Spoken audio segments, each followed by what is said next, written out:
Alhamdulillah. Alhamdulillahil qail. A'udzu billahi minasyaitonir rajim. Zaharal fasadu fil barri wal bahri bima kasabat aydin nas. Zaharal fasadu fil barri wal bahri bima kasabat aydin nas liyudhiqahum ba'dalladhi 'amilu fala'allahum yarji'un. Ashhadu an la ilaha illallah wahdahu la syarika lah wa ashhadu anna Muhammadan abduhu wa rasuluh. Allahumma salli wa sallim wa barik ala sayyidina wa nabina wa habibina Muhammadin wa ala alihi wa sahbihi ajmain. Amma ba'du, fa ya ibadallah ittaqullaha haqqa tuqatih wa la tamutunna illa wa antum muslimun. Sidang Jumat yang dirahmati Allah, marilah sama-sama kita bertakwa kepada Allah Subhanahu wa taala, yakni dengan mengerjakan segala suruhan dan perintahnya dan meninggalkan segala larangan dan tegahannya. Mudah-mudahan Allah Subhanahu wa taala memberkati kehidupan kita dengan nikmat serta taufik dan hidayah yang berpanjangan dan beroleh kejayaan dan kebahagiaan di dunia maupun di akhirat. Mimbar pada hari ini akan membincangkan khutbah bertajuk Alam Sekitar Amanah Allah. Hadirin sidang Jumat yang dirahmati Allah, pada hari yang berbahagia ini, marilah kita mengingati dan merenung tentang alam dan persekitarannya. Alam yang luas ini adalah milik Allah Subhanahu wa taala secara mutlak. Ini telah dijelaskan oleh Allah Subhanahu wa taala di dalam surah Ali Imran ayat 109. A'udzu billahi minasyaitonir rajim. Walillahi ma fis samawati wa ma fil ard wa ila Allahi turja'ul umur. Maksudnya, dan bagi Allah jualah hak milik segala yang ada di langit dan yang ada di bumi, dan kepada Allah jualah dikembalikan segala urusan. Sidang Jumat yang dimuliakan, wujudnya alam sekitar yang indah adalah satu nikmat kurniaan Allah Subhanahu wa taala kepada seluruh sekalian manusia. Maka sewajarnya manusia menjaga kebersihan dan mengelakkan daripada berlakunya pencemaran. Dengan itu, marilah kita bersama-sama memelihara alam sekitar. Pengabaian terhadap kebersihan seperti membuang sampah sarap atau melakukan kemusnahan hutan dan segala pencemaran boleh mengakibatkan kerosakan alam sekitar. Islam telah mengajarkan kita supaya umatnya memelihara alam sekitar. Kita dilarang supaya tidak menebang pokok tanpa tujuan atau tanpa kawalan.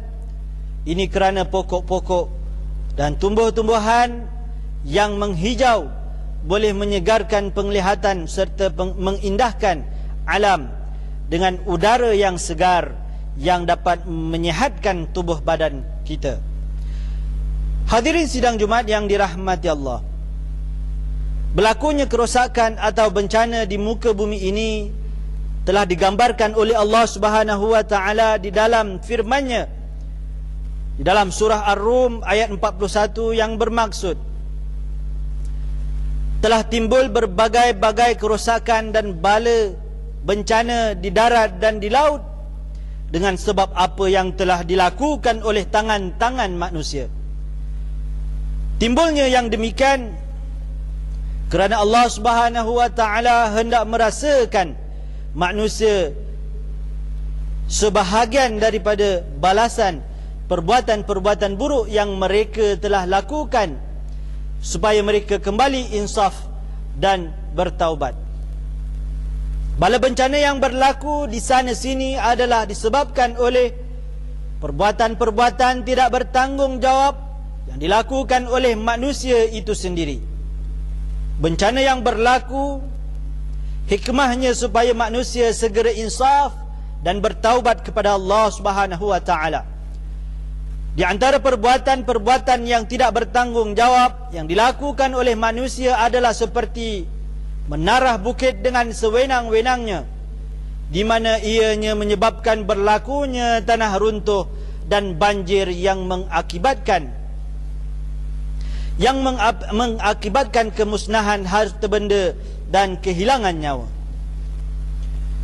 Islam amat menitik beratkan terhadap umatnya supaya menjaga dan memelihara alam sekitar, seperti menjaga kebersihan sungai, di mana sungai adalah merupakan sumber untuk manusia meneruskan kehidupan dengan selamat dan sejahtera.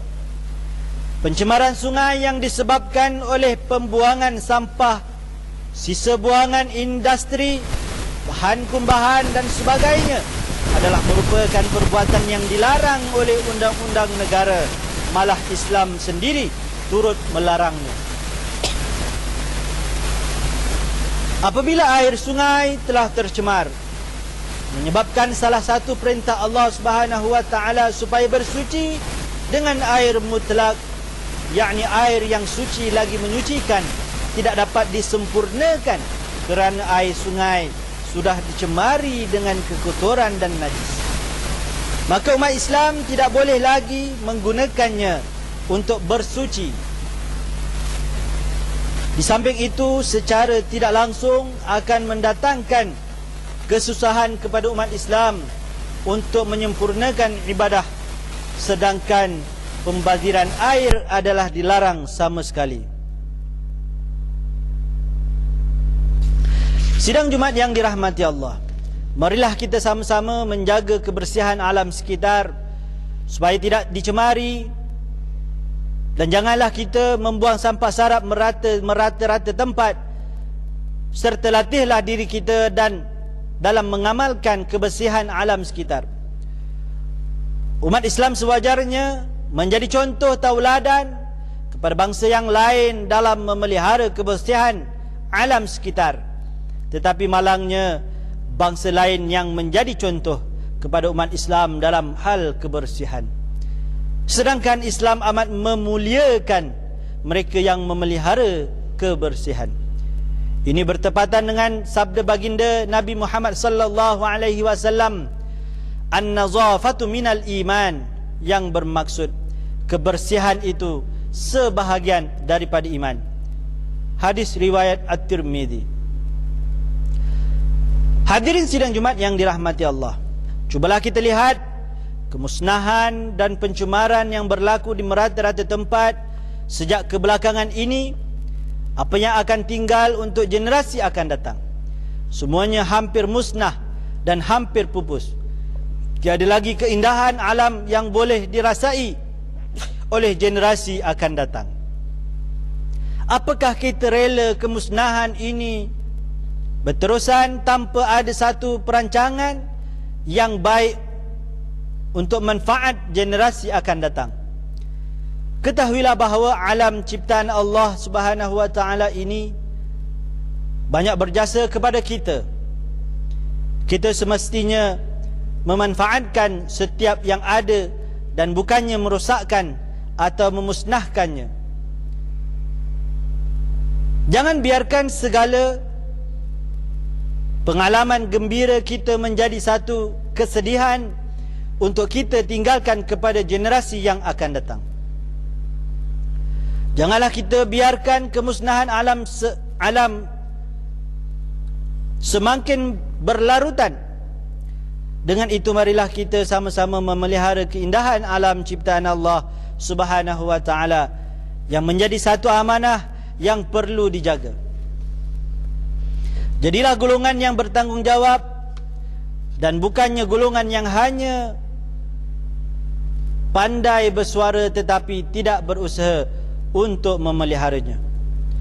Firman Allah Subhanahu wa taala di dalam surah Ibrahim ayat 32 yang bermaksud, Allah jualah yang menciptakan langit dan bumi dan menurunkan hujan dari langit, lalu mengeluarkan dari air hujan itu buah-buahan untuk menjadi makanan bagi kamu, dan dia memberikan kemudahan kepada kamu menggunakan kapal-kapal untuk berlayar di laut dengan perintahnya juga, yang memudahkan sungai-sungai untuk kamu mengambil manfaat darinya. A'udzu billahi minasyaitonir rajim. Allahul ladzi khalaqas samawati wal arda wa anzala minas samaa'i ma'an fa akhraja bihi minas thamarati rizqan lakum wa sakhkhara lakumul fulka bitajriya fil bahri bi amrihi wa sakhkhara lakumul anhar. Barakallahu li wa lakum bil Qur'anil azim wa nafa'ani wa iyyakum bima fihi minal ayati wa dzikril hakim. وتقبل مني ومنكم تلاوته إنه هو السميع العليم. أقول قولي هذا وأستغفر الله العظيم لي ولكم ولسائر المسلمين والمسلمات والمؤمنين والمؤمنات الأحياء منهم والأموات فاستغفروه إنه هو الغفور الرحيم.